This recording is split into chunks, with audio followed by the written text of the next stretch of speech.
Today's episode is brought to you by Madison Reed, which is revolutionizing the way women color their hair with gorgeous, salon-quality, multi-dimensional hair color delivered right to your door on your schedule. Join thousands of women, I have because I got gray hair, who have tried and loved Madison Reed. Visit madison-reed.com and get 10% off plus free shipping on your first color kit using the promo code GENY. That's madison-reed.com, promo code GENWHY.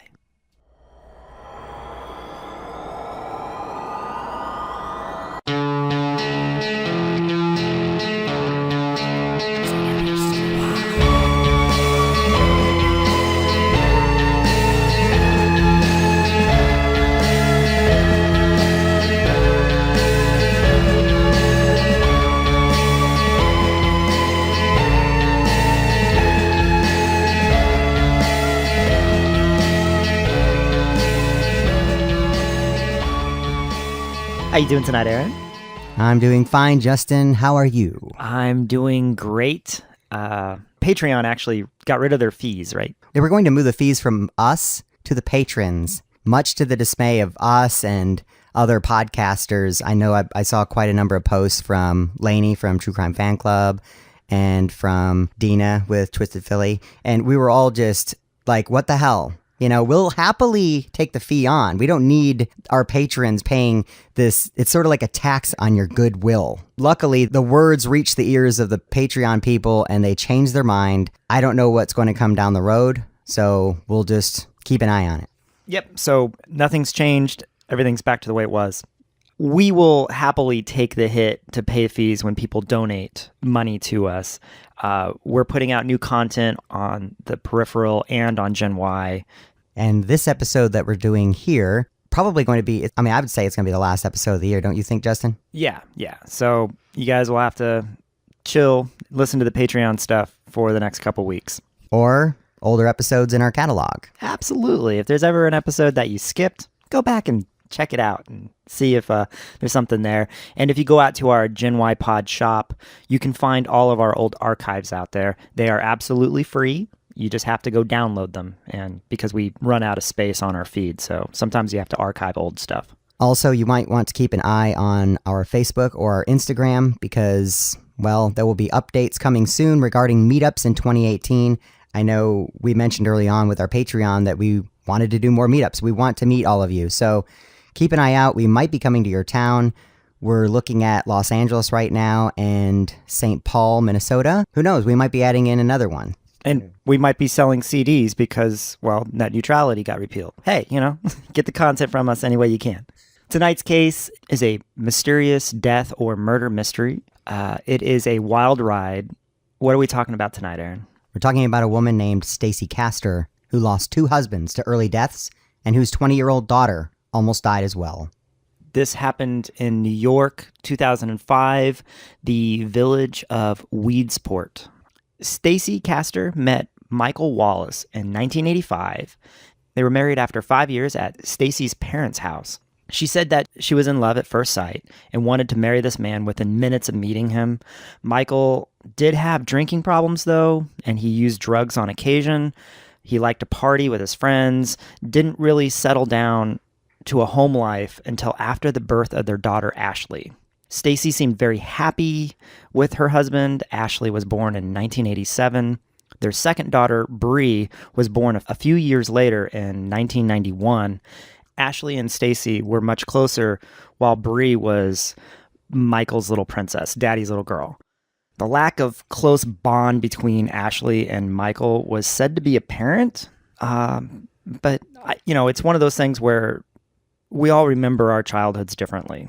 So after 10 years of marriage, things started to get a little rocky for them, for Stacey and Michael. They weren't getting along like they used to. He never really got out of his drinking phase, and there were some claims that he was unfaithful, but they were totally unsubstantiated.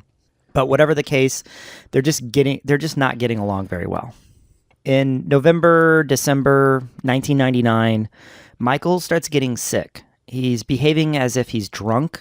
He's feeling faint, nauseated. Stacey says, well, yeah, quit drinking and you won't feel that way. I'm not sure the family's taking this as seriously as they should.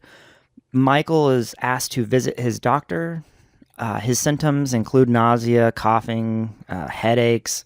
He appears swollen and puffy, but within a few weeks and no visit to the doctor, Michael will be found dead at home. At the time, Michael was at home with his daughter, Ashley, who said her father was on the couch and had been making strange faces. And she remembers him lifting his arm up in the air at one point and then bringing it back down to his side before it just sort of slid off. So it's very strange. It's almost as if he was trying to get her attention, but then thought better of it and just fell asleep. Maybe he was trying to get her attention, but just became too weak. Ashley has to get her sister Bree from school, so she's running late. She just takes off. She doesn't know there's anything wrong. When she returns home later, her mother and grandmother have kind of rerouted the kids over to the neighbor's house, where they're informed that their father has passed away. Now, he was taken to the hospital and they tried to revive him, but he's pretty much dead on arrival. The doctors and EMTs believe that he has died of a heart attack. At that time, Michael was 38 years old. That's really young for a heart attack. I know that people don't eat as well these days, but still, 38, I'm 41, so that's really young. And typically what happens when someone dies unexpectedly, an autopsy would be performed just to see what they actually died of. Not a guess. We want to know why a relatively young man died. When Stacey is asked if she would like to have Michael autopsied, she says it's not necessary. The doctors are saying he died from heart trouble. I actually spoke with a surgeon and asked, do they not perform autopsies on every death? And he said, hell no. They only do it on suspicious deaths or where there is a question. So I said, if someone dies from liver failure or heart disease, do they do an autopsy? And he said, no, it's pretty much up to the family, and it's not a thing every time. I recall speaking with author Ron Francel, who co-authored the book Morgue, A Life and Death with famed pathologist Vincent DeMaio, and he had told me that medical examiners who perform autopsies are not very common, very much overworked, and just cannot investigate every death. Michael's mother was there at the hospital, and she didn't have an issue with no autopsy being performed. But Michael's sister, Rosemary, did want his death investigated because when she took a look at him, she noticed his upper body looked very purple. But since it's being signed off on by Michael Wallace's wife and his mother, the matter ends there. Again, I would think that an autopsy was called for since he was relatively young and had been mysteriously sick prior to his death. I mean, his symptoms were similar to drunkenness, but he maintained that he wasn't drunk during that time. It's kind of mysterious, but they all agree he had health issues and that something must have caused a heart attack. According to Stacey, the physician was the one who told her it was a heart attack and an autopsy wasn't necessary. So with Michael Wallace's passing, it's just the mother and her two daughters.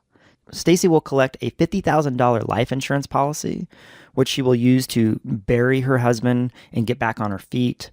The daughters are, I guess, left to their own devices a lot, and Ashley is put in charge of watching her sister Bree, built-in babysitter. But for the most part, they don't mind not having a father in their life. Well, it might also be the case that they're doing okay even if their father is missed. Stacey will go on to get a tattoo on her shoulder. It's a teddy bear with angel wings sitting on a cloud. So this is her memory, her memorial to him. Ashley was around 11 years old at the time, and Bree was 2 or 3 years younger. Now, 3 years later, their mom will start dating one of her bosses named David Castor. Yeah, David Castor had recently divorced. He had one son, David Castor Jr., and they enjoyed spending time together. David was a boss at a heating and cooling business, and Stacey worked there as an office manager. They worked on cars together. They were really into, I guess, motorcycles, ATVs, jet skis. His arrival into the family wasn't exactly welcome. Bree and Ashley didn't know what to think of him, and he actually told Bree and Ashley that he already had a son and he didn't need any more children in his life. David works, but he seems to be spending all his money on his toys, his car, and his projects, which, yeah, that doesn't go over well. See, this is something that worked when he was single again. He could go and buy that motorcycle that he wanted or the car to restore. Now that he's married, now he needed to speak with his wife about it so there isn't this friction. Not the kind of situation they had planned when they first got married. Reading about how both these families' lives were before Stacey and David began dating and then got married, it struck me how both these families seemed to be doing pretty well then. David was close to his son, working on cars, and Stacey and her daughter seemed to be doing just fine. These two families coming together, as sometimes happens, isn't exactly smooth. I don't want to get into giving relationship advice, but if you don't want kids, maybe don't marry somebody with kids. I don't know. That's just off the cuff for me.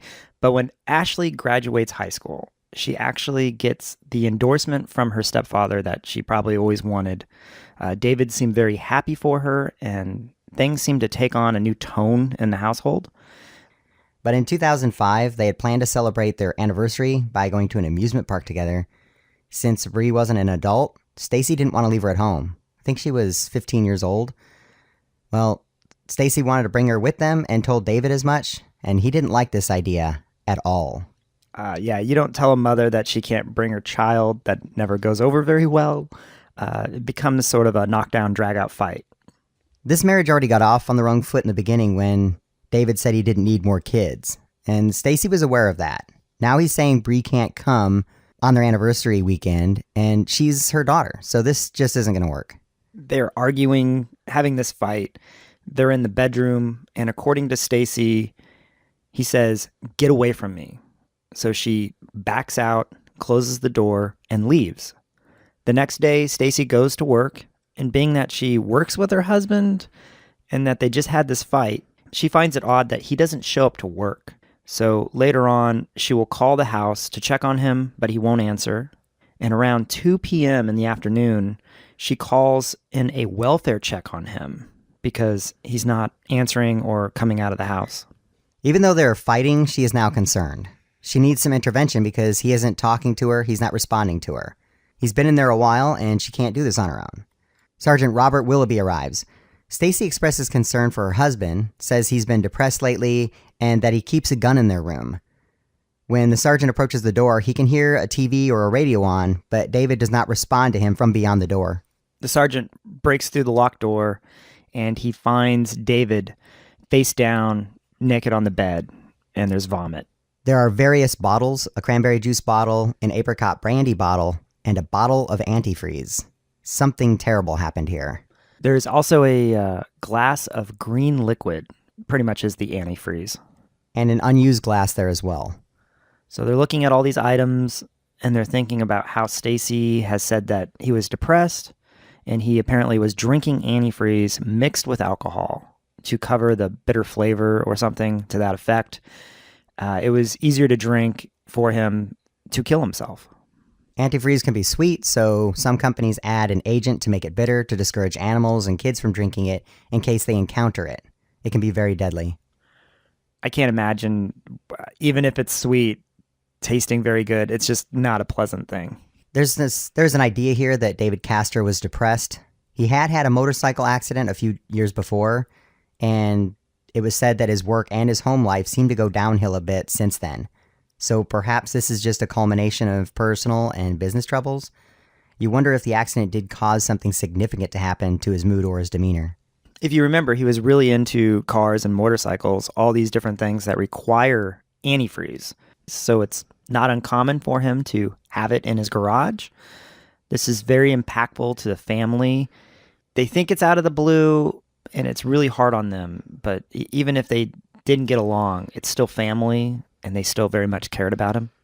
Ashley even said it bothered her quite a bit because she had lost her father when he was just 38 years old, and now her stepfather has died at 48. Still pretty young to die like this. So now her mother has lost 2 husbands unexpectedly, and she felt bad for her mom too. Ashley even confided in a friend in a letter she wrote. She said that she was depressed and had considered suicide. You wonder what has gone on in this house that has caused a man to seemingly take his own life, and then for the daughter to express that she has thought of killing herself. While the police are at the house, the investigators are searching around, and they find in the trash can in the kitchen a turkey baster with small green droplets in it. It was odd. The baster seemed to be pretty new, except that it had recently been used. There didn't seem to be any meals prepared that day that required a turkey baster. I personally don't sit around using a turkey baster to slurp up soup or drink anything with, so it's odd that this would be thrown away at that time. What appears to be in the baster is antifreeze, so I'm not sure who cooks with that. This is obviously connected to what happened in the bedroom, but how did it end up in the trash if David used it? Yeah, why would you need to use a turkey baster to get antifreeze out of a bottle when you can just pour it out? This is just not making sense now, and you don't have to be a 25-year veteran of the police force for this to start looking like a homicide rather than a suicide. They collect the glasses and the bottles for testing. They end up finding Stacey's fingerprints on all of these items. They also find David's DNA on the tip of the turkey baster. If he was the last one to handle these items, why are only Stacey's fingerprints found on them and not his? It seems a little weird.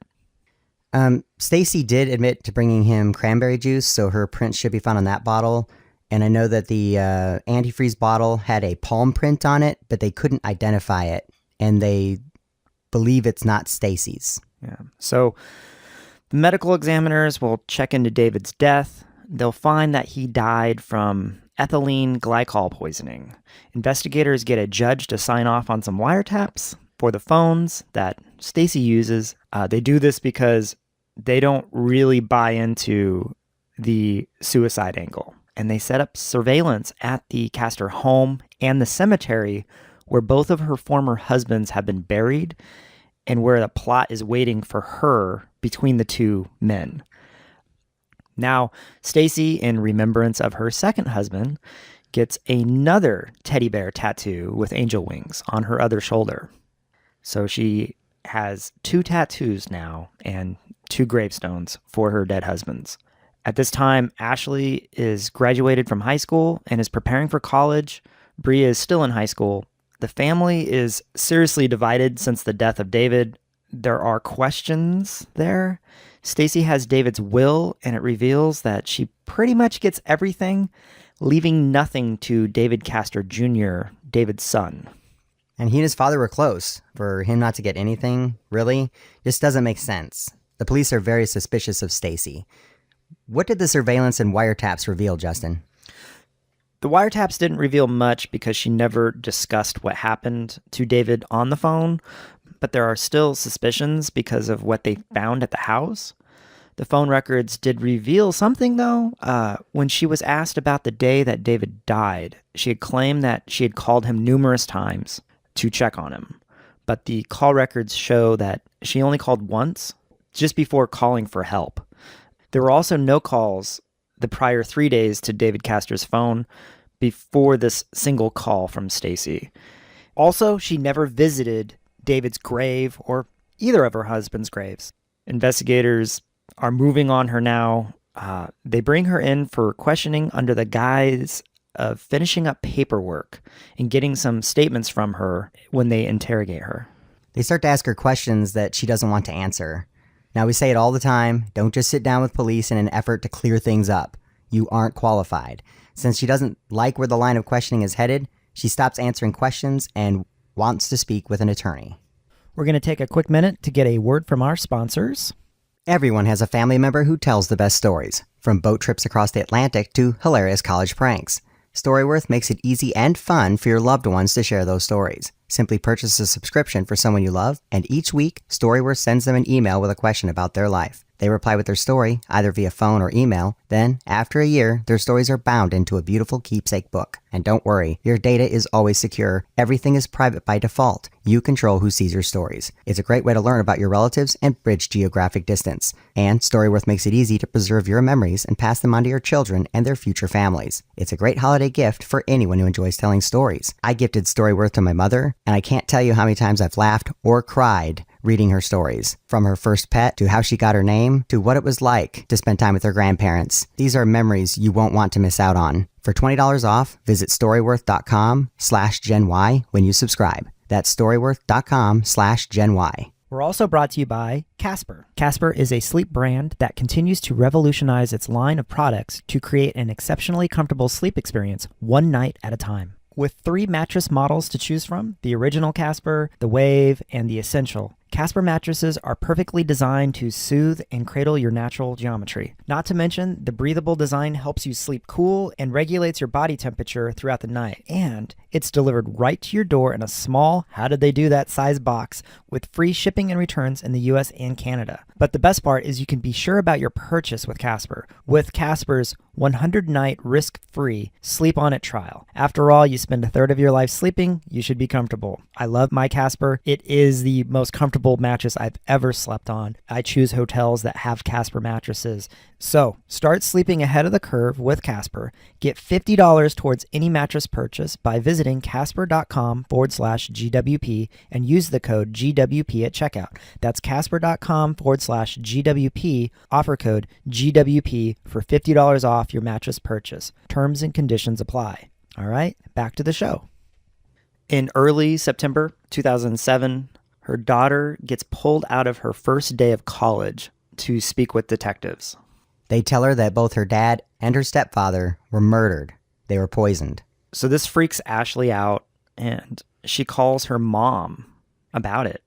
And this keys off Stacey. She tells her daughter that she should come home, and when she gets to the house, her mom says they need to celebrate, and she offers her alcohol.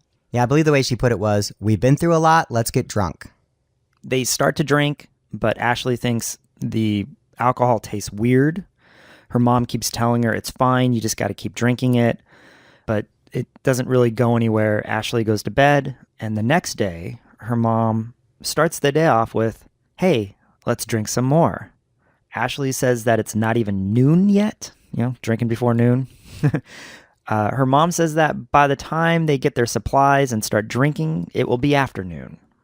They start drinking, and Ashley again complains that it doesn't taste good. Her mother gives her the advice to place the straw at the back of her throat and start drinking and count to 10, so she won't taste it as much. It's about getting intoxicated. It's not about flavor, really. I don't think it's that out of the ordinary for a college kid to drink this. I agree. I don't think it's that odd either. And if you think about what's been going on with the family, her dad died young, her stepdad passed away pretty young as well, and with all of these difficulties that they've been going through, her mother has been there all along for her. So why not trust her? I mean, college kids just want to get drunk. They'll drink garbage, so she's not really questioning her mom right now. I mean, I don't know how familiar Ashley was with alcohol. I mean, we could assume that she was familiar enough since her mom would let her have a little something once in a while. This is pretty much the last thing Ashley remembers. Stacey said that Ashley went to her room, closed the door, and didn't come back out. Bree is the one who discovers her sister and that there's something wrong with her. When she checks on her, she saw that her sister was on her bed with the pillows across her face, and next to her was a prescription bottle and an empty bottle of vodka. Ashley would not wake up, so Bree called for her mom, who would call for help. On that call, Stacey said she suspected that her daughter had taken dozens of pills and drank a bottle of vodka. They had lots of prescriptions at the house, including Ambien and other drugs, so not good. Also in the bed is a letter. This letter is typewritten, it's very long and rambling. Bree found it and didn't look at it too long before she handed it to her mom. When help arrives, Ashley is rushed to the hospital. The emergency room doctor stated that her heart rate was over 170 and up to 190. She couldn't speak properly. She was incoherent. A lot of the letter is just about, I love you, Mom, and this isn't your fault. It was all me. It has Ashley's name at the bottom of the letter and Mommy at the top. According to the poorly typewritten contents of the letter, she was concerned that her mother was going to go to prison for something that she didn't do. So in the letter, Ashley describes how she poisoned both her dad and stepdad with antifreeze. So it's a suicide letter. Nothing's handwritten, but she gives details only the killer would know. She will wake up in the hospital with a man basically yelling in her face. It's Detective Spinelli, who seems accusatory and angry, but she's waking up from this coma and she's confused. This detective wants to know about the note that they found. Now, I can see why the detective is so desperate to get information from Ashley, because they had suspected her mother of being the killer. But if Ashley is responsible, then they have been on the wrong track from the very start. This letter could completely alter their investigation. I kind of have a problem here, though, because she just woke up and she's out of it. It's not exactly proper for them to question her. But on the flip side, if she's totally out of it, she's probably not going to lie very well either. Yeah, well, the detective wants to know about what she took, what she drank, and about this letter. For Ashley, this is very frustrating because she said that she doesn't know what he's talking about. She denied writing any such letter or taking any drugs. A suicide note is one of the most intimate kinds of letters a person can write. It's, I'm going to end my life, and admitting to multiple murders, but it's all typewritten out. That seems weird to me. They aren't just letting Stacey in to see her daughter, and they can see that she's shaking, and she's demanding to be let in, but they just won't let her go in. If she was behind the murders, then she's probably behind what happened to Ashley too. So this whole time, Stacey's been out in the hallway. The detective believes Ashley and her denial of anything. So they go out into the hallway and they put Stacey in handcuffs and take her into custody. Now, recently, during their investigation, they had actually exhumed Michael Wallace's body without anyone's knowledge and had an autopsy done. This was the first autopsy ever performed on him, and they discovered clear evidence of ethylene glycol poisoning. For those of you who listened to our James Cowan episode, we discussed ethylene glycol poisoning in it, and it's a miserable way to die. It breaks down in the body into glycolic and oxalate acids. Oxalate crystals form and end up in the brain, kidneys, lungs, and heart of the person who was poisoned. The effect on a person in the first 72 hours can include nausea, vomiting, seizures, breathing difficulties, pain, and kidney failure, as well as death. It can take just a few ounces of it to kill. To put that in perspective, a 12-ounce can of Coke, if you took a big gulp of that, it would be enough to possibly kill you. Not everyone is comfortable with exhuming a relative, but in this case, they really wanted to figure out whether Stacey's first husband was murdered as well. As we said, the autopsy revealed that he was in fact poisoned with ethylene glycol. So they have her in custody. They're questioning her. So they charge her and take her to trial. It takes place January 2009, just a couple years later. We know that both Michael Wallace and David Castor have died from ethylene glycol poisoning, but Ashley Wallace nearly died as well. Samples of her blood were taken, and Dr. Carla Walker from St. Paul, Minnesota, testified that she found more than a half dozen drugs in her system. These included substances for ADHD, antidepressants, as well as antihistamines, sleeping pills, over-the-counter pain meds. Some of these substances were at very high levels, but if you take any one of these, it could be fatal. The prosecution has a lot of evidence on their side implicating Stacey Castor in the murder of her husband David, in the attempted murder of her daughter Ashley, and the forgery of David Castor's will, not to mention the poisoning death of her first husband, who they suspect was killed by Stacey as well.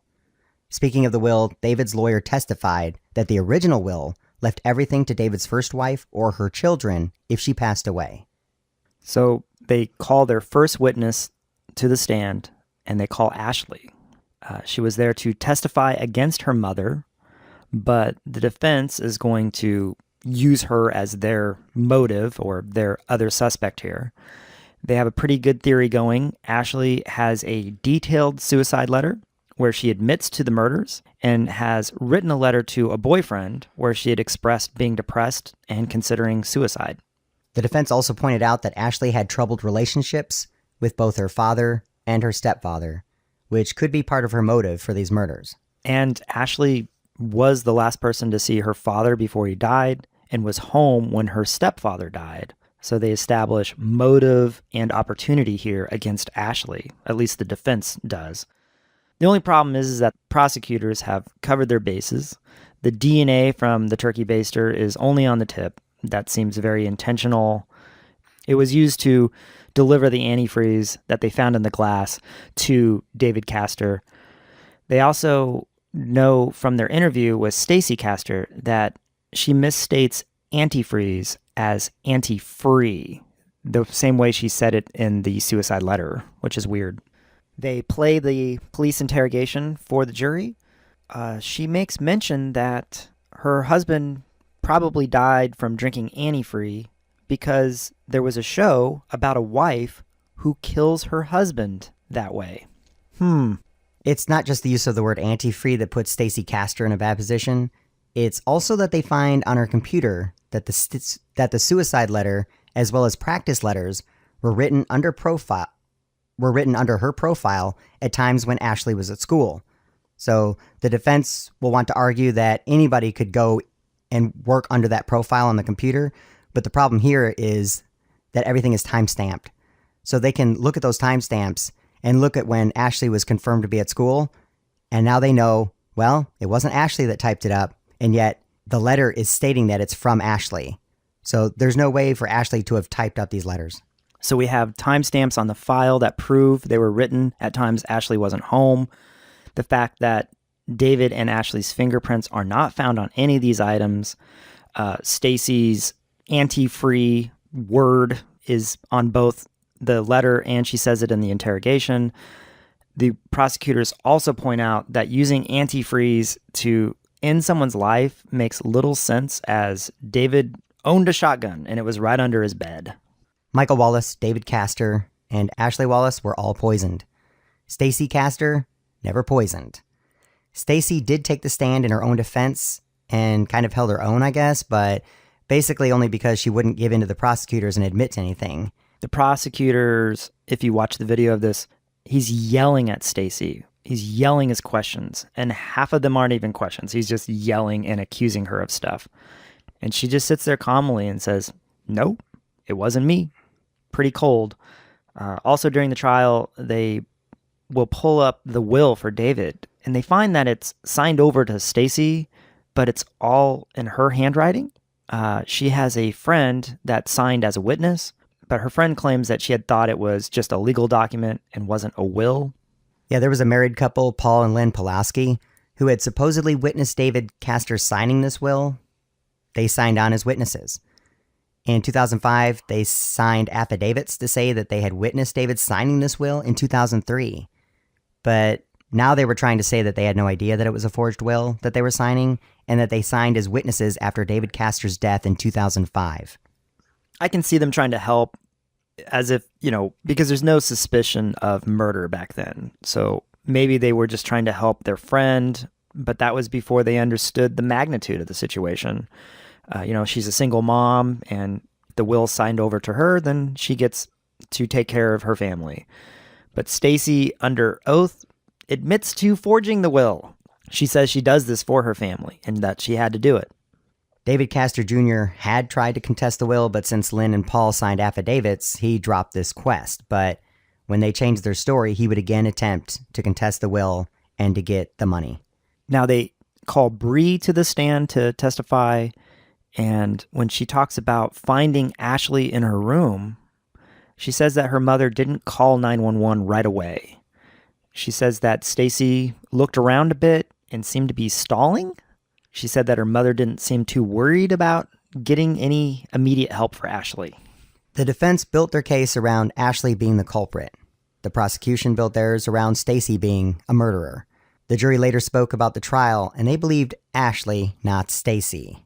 When her father, Michael, died, Ashley was 11 years old, and he was poisoned with antifreeze. I'm not sure she would really be able to come up with a plot to kill him using antifreeze over a period of time. Right, this seems too sophisticated a crime for a child to come up with. I can see them picking up a knife or even a gun, but this idea that an 11-year-old Ashley poisoned her dad just doesn't make sense. I can buy kids stabbing somebody, bludgeoning them to death. To poison someone for weeks isn't something that I think is in a kid's capabilities. On February 5th, 2009, Stacey Castor was found guilty. What was she found guilty of, and what did they sentence her to on March 5th, 2009, Justin? She was 25 years for the second-degree murder in the poisoning death of David Castor, 25 years for the second-degree attempted murder of her daughter Ashley, and the forgery of the will prompted the judge to add an additional 1 to 4 years onto the rest of her sentence. And she was sent to the Bedford Hills Correctional Facility for Women. So guilty. Stacey Castor will need to serve at least 51 years or so before she could become eligible for parole. Essentially a life sentence, yeah. She would be in her late 80s. Just so the listeners understand just how terrible her crimes were, let's go over what the evidence and the testimony revealed about the deaths of her husbands and the attempted murder of her daughter, Ashley. I'll start with Michael Wallace, Stacey's first husband. According to the autopsy results, Michael had ethylene glycol in his brain and liver and rat poison in his liver. It is believed that he wasn't dying fast enough for Stacey, and she finished him off with rat poison. That's cold.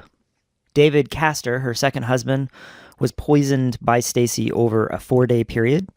While he was supposedly locked in his bedroom, Stacey used a turkey baster to feed David antifreeze when he was too weak to do anything for himself.